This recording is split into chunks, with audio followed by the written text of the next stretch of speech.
An Epicon in association with News 9 Plus and TVF, partners Bobble AI, One Digital Entertainment, PTC Play, Shemarumi, White Apple, Radio City, 24 Frames, an initiative by IWMBuzz Live. थोड़ा ताली बजा दीजिए for IWMBuzz, please. This is the fifth season, and I think it's only getting better and bigger with every season. We have a fantastic session going forward. It's an interesting panel discussion on the subject storytelling in the streaming era, creating successful series narratives. To begin the proceedings for this, may I please have the pleasure to call up on stage Hrishikesh Kannan, Hrishikesh, as you fondly know him, National Brand Head, RadioOne Network on stage. And to go forward with the session, I would love to welcome all the panelists over here. Krishna DK, Director, Producer and Writer. Mrunmayee, Lagoo, Waikul, Writer and Creator. Karan, Anshuman, Writer, Director, Producer. And Tanya, Bami, Series Head, Netflix India. Come on everyone, I think you can do better in terms of the cheers, huh?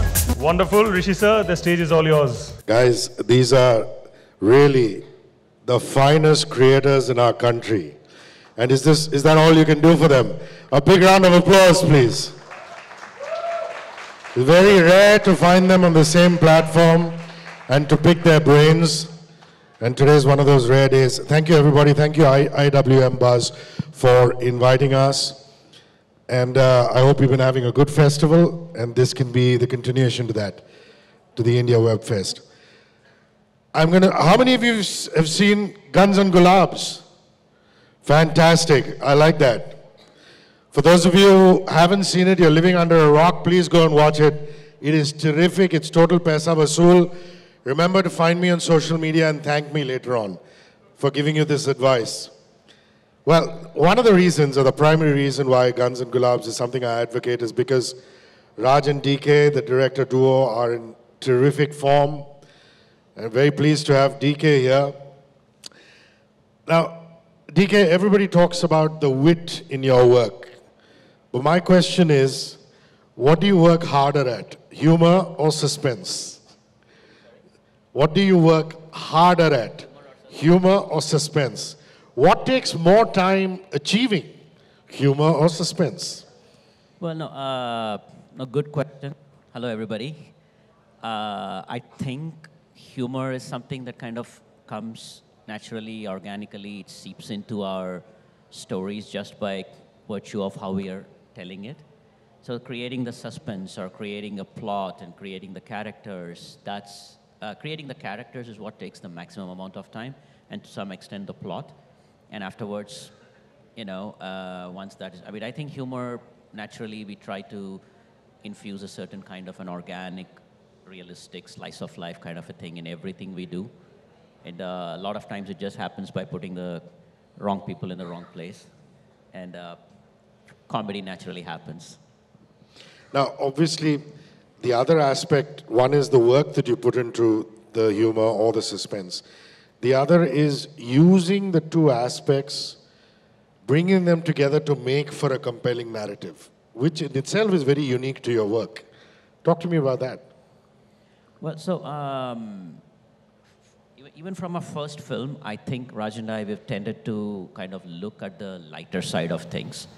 So our first film in Hindi was 99, which was a comedy, but our next film was Shore in the City, which was a city about the kind of like the gritty life or the noise in the noisy city of Mumbai, where just a day-to-day existence can become a challenge. And yet there was a lot of humor we could find in unnecessary or in like uncharacteristic situations. And so we started kind of developing, like internally, organically, not a conscious effort, to developing that method of storytelling. I'll tell you an anecdote from Shore in the City, right? In Shore in the City, once the film released, when it was playing in a theater, like as usual, you make a round of the theaters, you go stand in the doorway and watch the people watching the film, and you try to gauge if they're loving it, if they're enjoying it. And there is a particular scene where these three guys are, going around town. They found a bomb, and instead of doing whatever else is logical that you do when you find a bomb, like maybe, I don't know, call the cops or something, they don't do any of that. What they decide to do is, kabhi bomb phoda hi nahi, let's explore it and see how it, what we feel. So they go around the city of Bombay looking to find a place where they can blast a bomb. And guess what? Bombay is a crowded city. So it takes them a lot of effort to find a place. Eventually they go to a field, find a field where there's nobody, and they put it. And after a little bit of, goofing about, finally the bomb is about to go off. And until this time, the audience is totally with them, laughing, chilling, enjoying it. And then a cycle tire comes into the frame.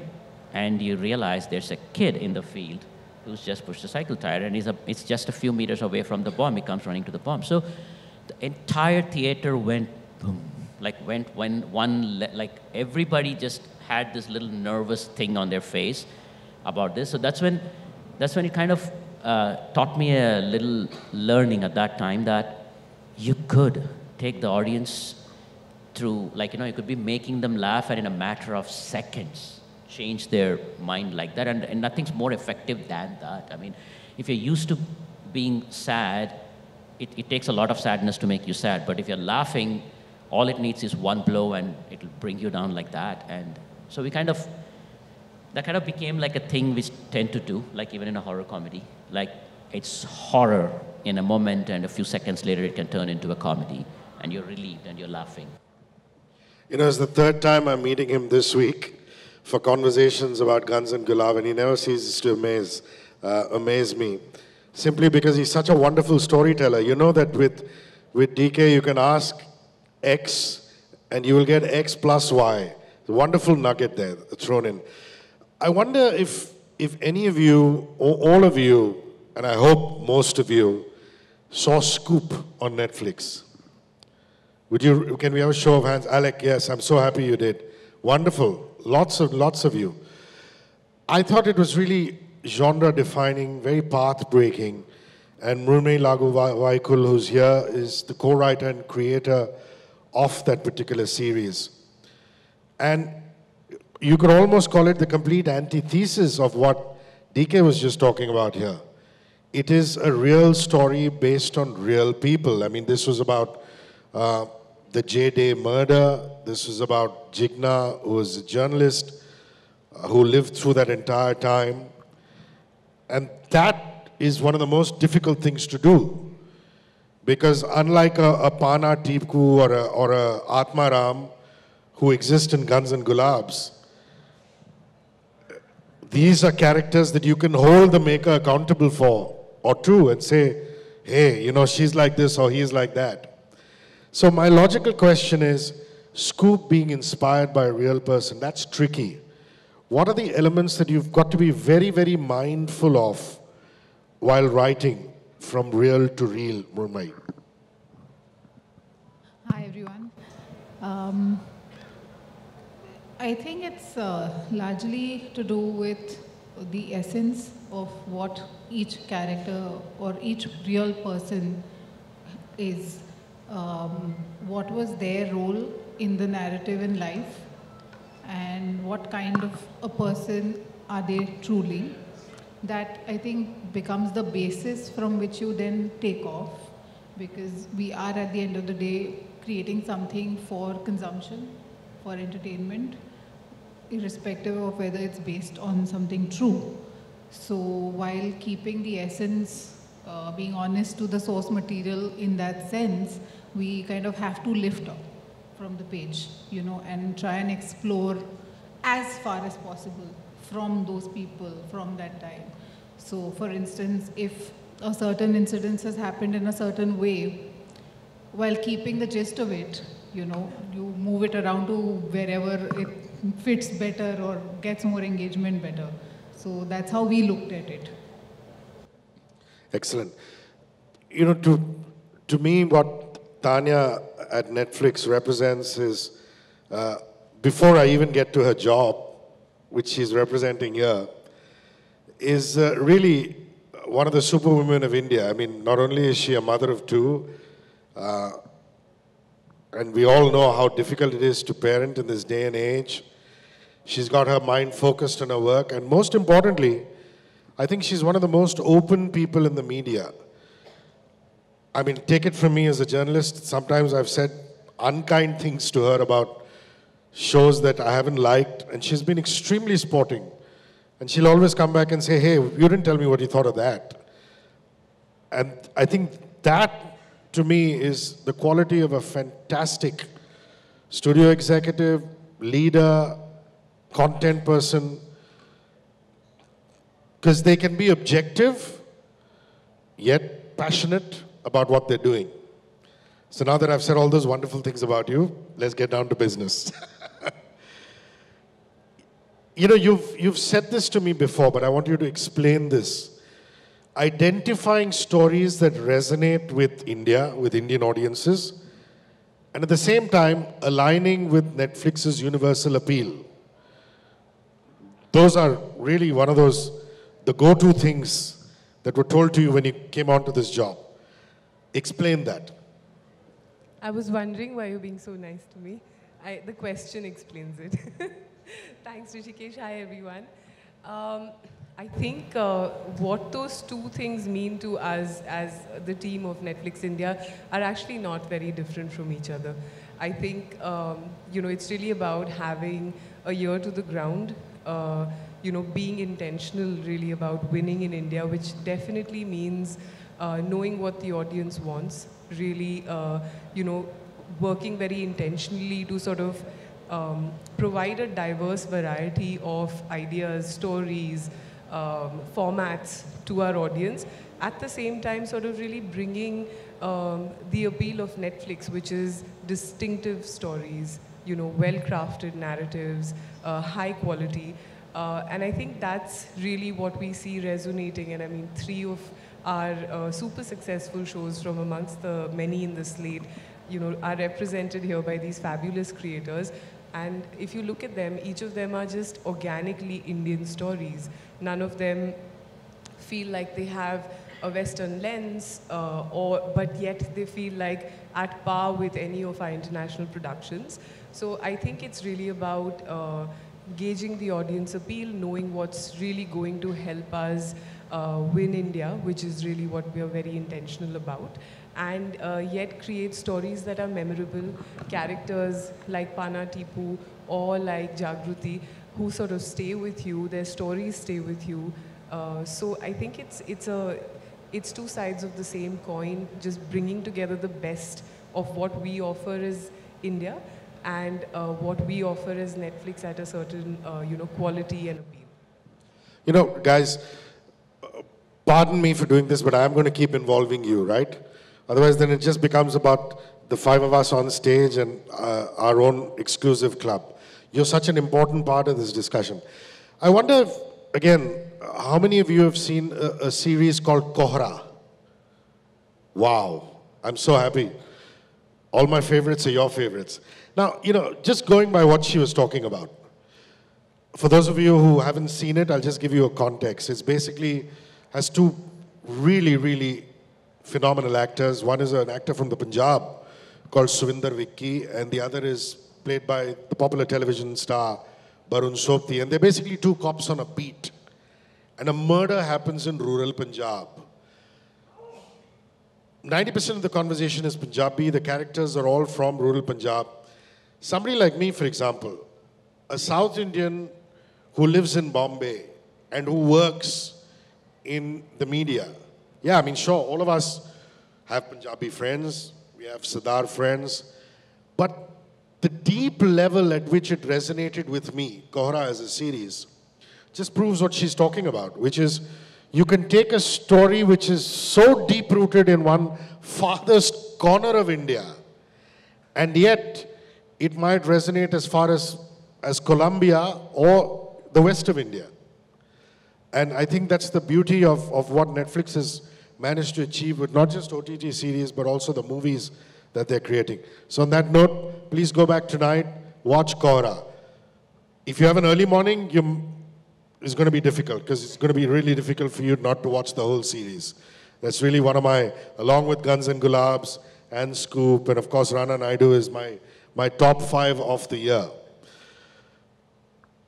And let's come to the star on the panel, another star on the panel, Karan Anshuman.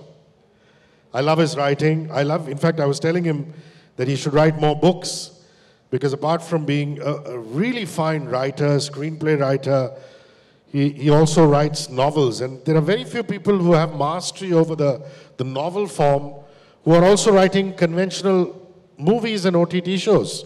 Neeraj Pandey is one of them. Karan is definitely one of them. So great to have you here, bro. I want to come to Rana Naidu. Rana Naidu fans? Fantastic, right?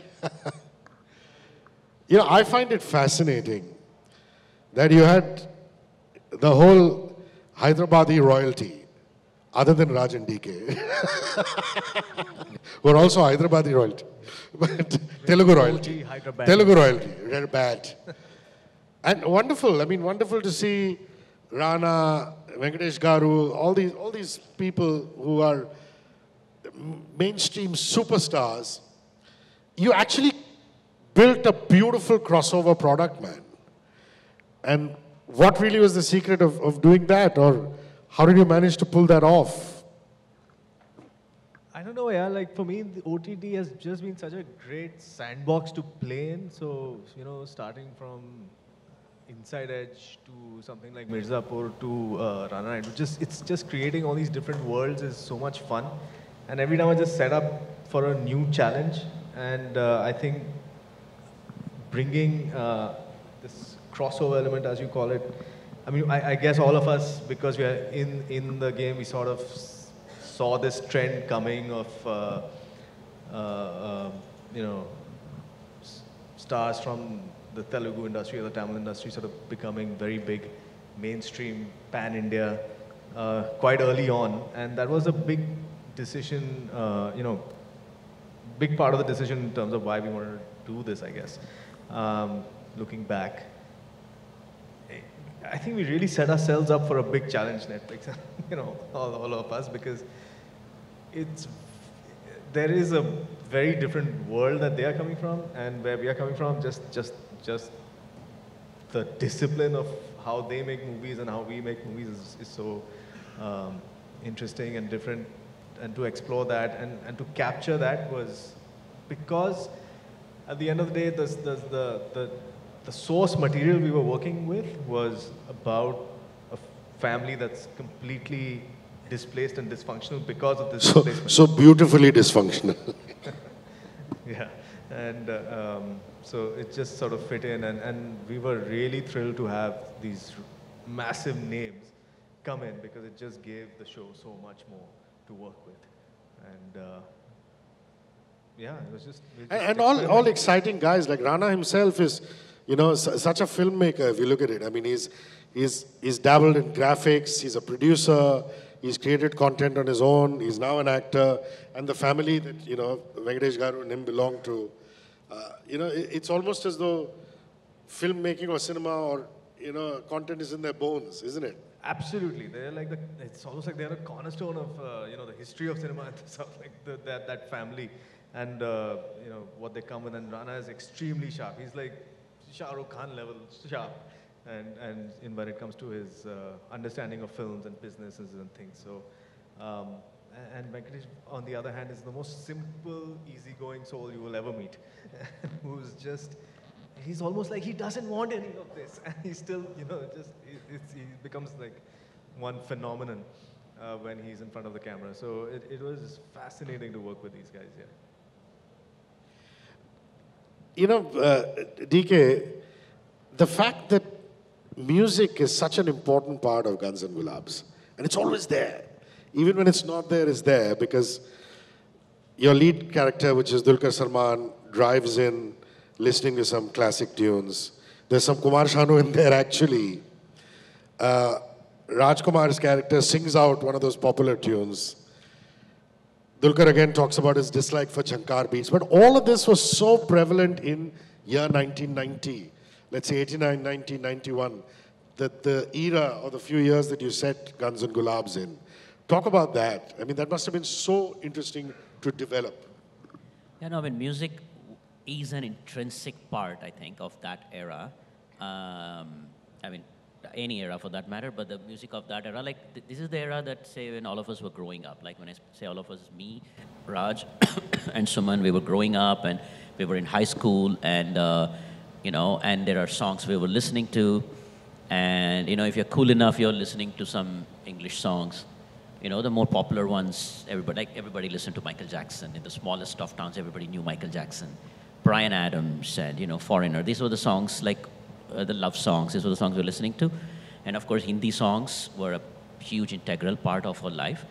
And it lent itself to this show. Even in terms of background score in the show, this is probably our most heavily scored show. As in, if you see Family Man or First Year or previous shows, there are moments where probably you let the characters and the story speak. But this one, because in a lot of ways, it's also an ode to the cinema of that era, which was always carpeted with music. There is always some musical undertones that's happening.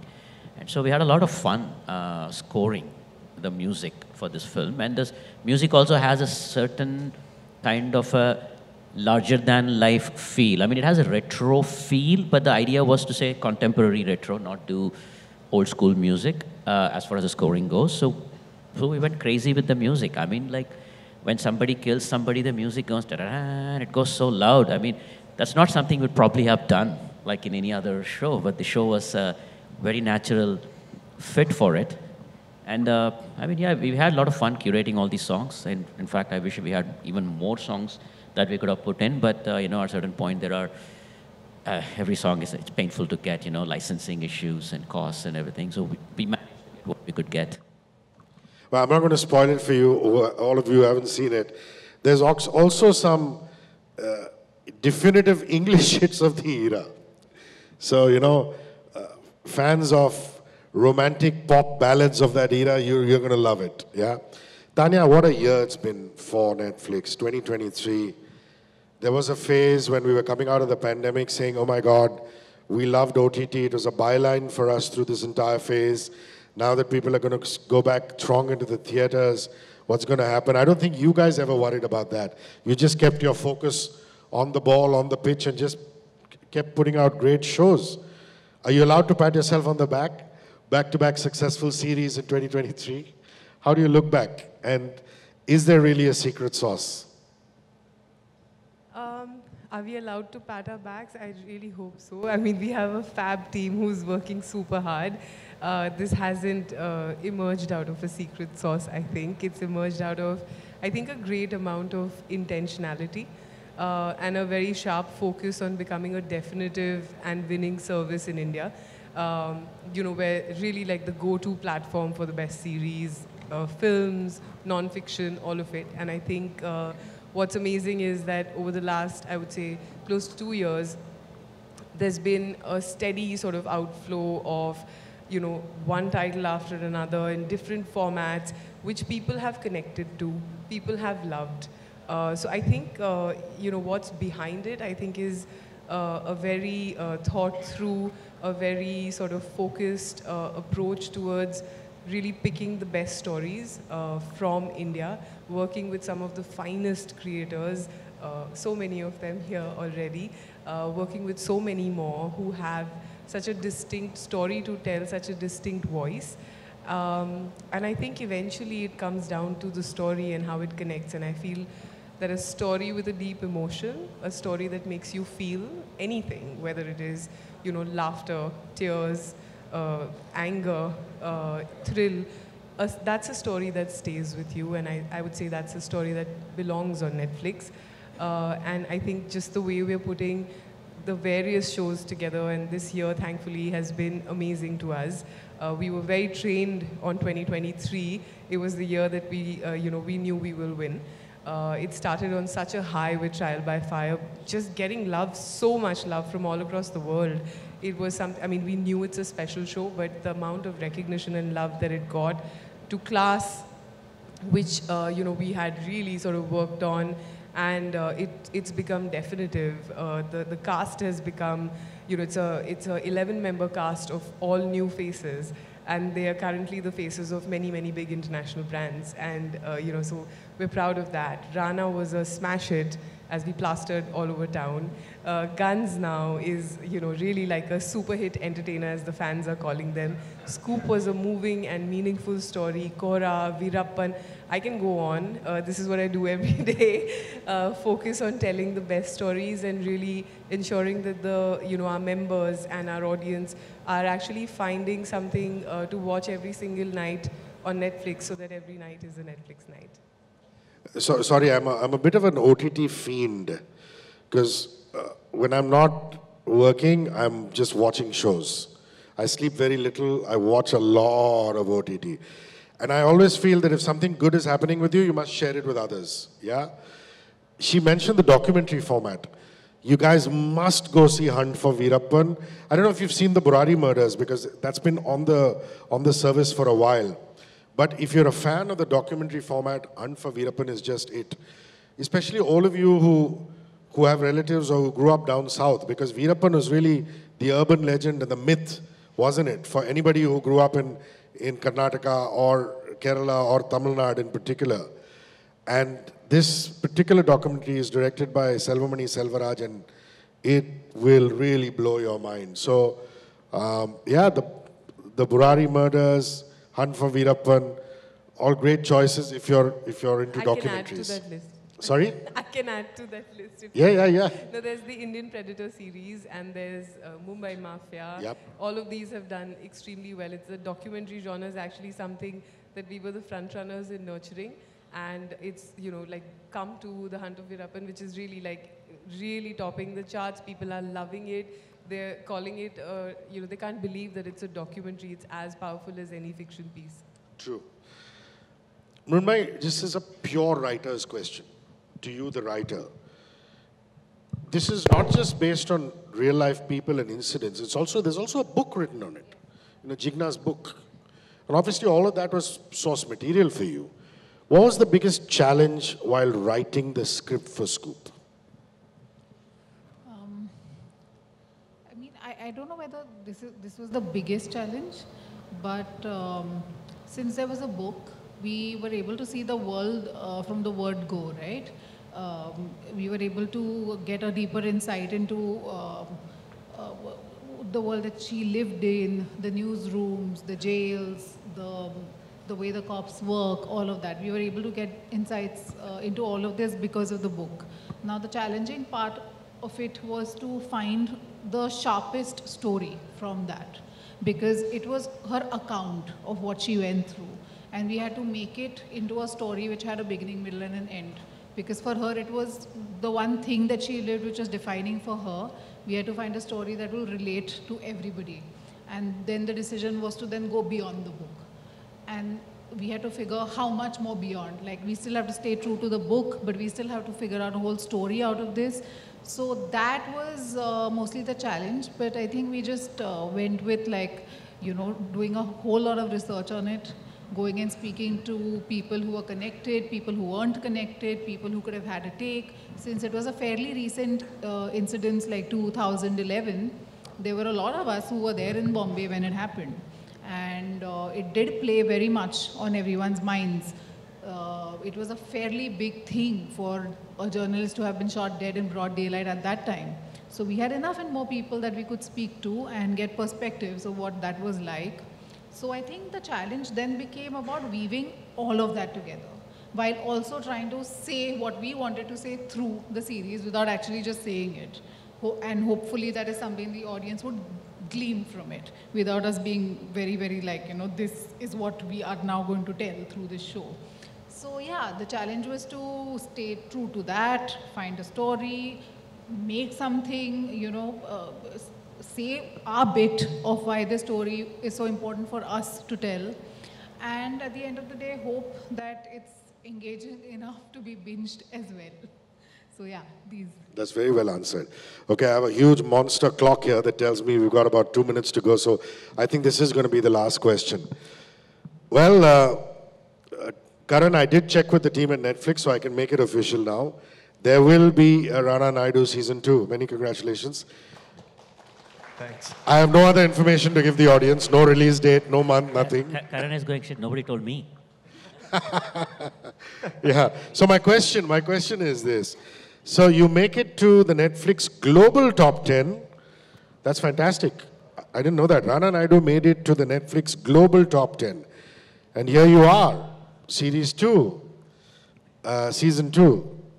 The obvious question is the pressure. And the second obvious question is, when you were making one, did you always know, I've cracked this, man. I've got a good thing going. I'm going to get a Season 2, honestly. Yeah, I would say it was pretty evident that there would be a Season 2 because we had started working on ideas and, the writer's room was very much in effect well in advance. Of course, it is speculative, but I would say I'm already sort of thinking about Season 3 and 4, which I don't know, but at least you have to be ready for it. And with one especially, when we were onto it, it was so much fun just making this that you get a sense of it pretty early on that it's going to be, something that is going to click. And I think as filmmakers, you sort of get that sense as you go through the process, and especially the closer the release date comes, you kind of know where you stand with something. So, there is pressure on Season 2. Season 2s are probably the toughest things to crack because you've set a bit of a benchmark. You have to do better because that's what everyone's expecting, and up the game. There is, luckily with Netflix, you get enough, data and sort of support in terms of this is what is working, this is what is not. So there is some sort of guideline that you can use if you want.